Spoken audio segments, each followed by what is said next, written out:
আসসালামু আলাইকুম রাহমাতুল্লাহ। চলে আসলাম আরেকজনের একটা প্রশ্নের উত্তর দেওয়ার জন্য। সে আমাকে আমার ইউটিউব চ্যানেল থেকে সে আমাকে কোশ্চেনটা করেছে। সে বলছে, ভাই এবার আমাকে একটা মা নিয়ে ভিডিও বানানোর জন্য। তো আমি তার অনুরোধেই একটা মার বিষয়ে কিছু কথা বলতে চাই। আমার মা অনেক কিছু জানতো না, কিন্তু কিভাবে সন্তানকে বড় করতে হয় সেটা সে ভালোই জানতো।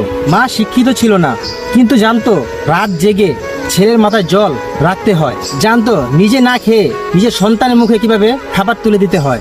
আমার মা ছিল না কখনো মোটিভেশনাল স্পিকার, কিন্তু তার একটা হাসি ছিল আমার পৃথিবীর সব সমস্যা দূর করে দেওয়ার মতো। তার একটা দোয়া করি মা, এই শব্দটাই ছিল আমার বেঁচে থাকার লাইসেন্স। আজ মা নেই, ঘরের ভেতরটা ভাতের গন্ধ নেই, নেই সেই কণ্ঠস্বর। হাইসোস মা, তোর চোখ কেন লাল? কেউ কিছু বলছে তোকে? আজ কেউ জিজ্ঞেস করে না, কেউ বুঝে না। আমি হাসি, কিন্তু আমি ভালো নেই।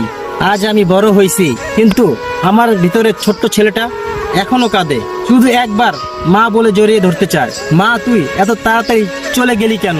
একটু রাস্তায় বসে থাকলেই না আমি দৌড়েই আসতাম, তোর কোলটা একটু ধরতাম আর একটু বলতাম, ভালো আছি মা, তুই চিন্তা করিস না। মিথ্যা হলেও শান্তি পেতি মা।